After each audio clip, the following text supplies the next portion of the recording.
Good day everyone! So for today's video, mamamasyal naman po tayo dito sa Icon Siam.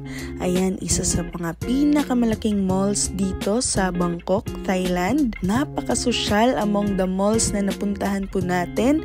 And we are here to get tickets for our dinner cruise.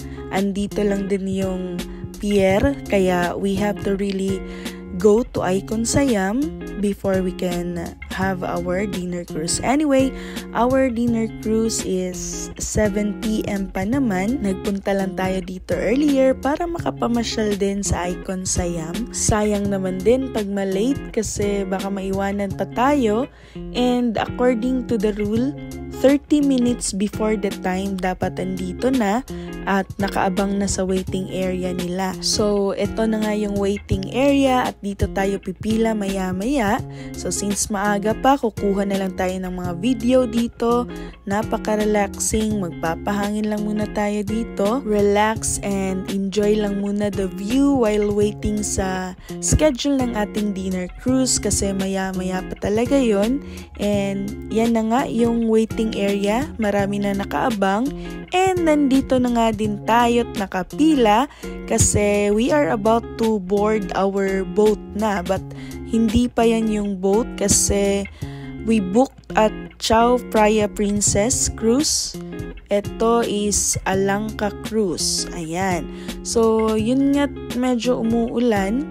Medyo malakas yung ulan na. So, yung mga nasa upper deck pala guys, medyo mahal yan compared sa lower deck. So, medyo minalas lang ng konti kasi yung nasa upper deck, they have to use the umbrella pa para di sila mabasa ng ulan. So, ito na nga yung boat natin, yung Chao Phraya Princess Cruise. So, lower deck yung napili namin kasi nga medyo mahal yung sa upper deck. So, we paid 1,200 Thai baht sa lower deck. Ayan.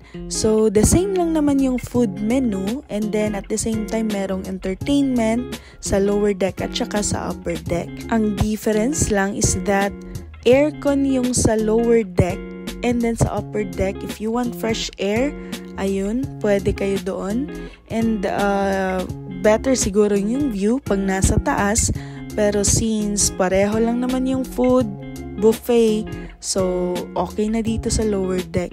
And wag kayong mag-alala, hindi naman paunahan. It's because since nakapag-book tayo, merong assigned seat and table talaga for us. So yung staff, i-guide na lang kayo kung sang table kayo. So eto na nga yung mga foods nila dito. And sa kabilang side yung mga seafoods. If you want, then go ahead. And may mga dessert dito banda. Ayan, unlimited yan guys ha. So sulitin nyo yung binayad nyo, of course. And yun na nga, medyo may kamahalan itong dinner cruise. Pero once in a lifetime experience lang naman. So since andito na tayo sa Bangkok, well, subukan na natin to.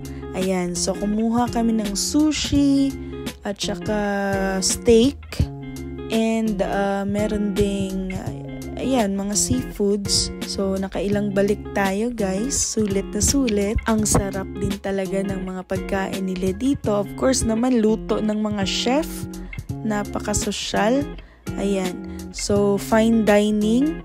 At the same time, habang kumakain kayo, merong entertainment, somebody is singing. So yun na nga, prutas na yung pinapapak natin dito. Dragon fruit yung kinakain natin ngayon. And kumuha din tayo ng watermelon. Ayan. So guys, napakatamis pala ng watermelon dito sa Thailand. So far, na-try ko din yung mango nila. Very sweet talaga. And even if green pa yung mango, kaya pala siguro usong-uso yung green mango shake dito kasi di naman maasim yung mga ano nila dito, yung mangga kahit hilaw pa. So tapos na tayong kumain and we are just right here enjoying the view, enjoying the experience. Painom-inom lang tayo ng cocktail and tamang-tama pala guys yung katabi namin na table. Mga Pinoy din pala. Meron nga pala silang another option if you don't want the dinner cruise. Meron silang sunset cruise. Ayan. So, mas makikita mo siguro yung yung famous na tourist spots dito na malapit lang. Yung Wat Aron, Wat Phu at saka yung Grand Palace. So, umakyat pala tayo sa upper deck kasi pwede din naman just to see kung ano din yung meron dito. Kung better ba dito. For me, okay lang din naman if you really want the fresh air. So, eto na nga yung Icon Siam. So, bumalik na tayo dito kasi dito din yung pier. Bababa na tayo maya-maya lang. So, napakasulit ng dinner cruise experience natin. This is really a must-try na experience pag nandito kayo sa Bangkok, Thailand. So that's it. Thank you so much for watching, and if you like this video, please give it a thumbs up, subscribe to my channel, and hit the notification bell para lagi kayong updated sa mga latest nating travel vlogs para sa inyong mga travel tips.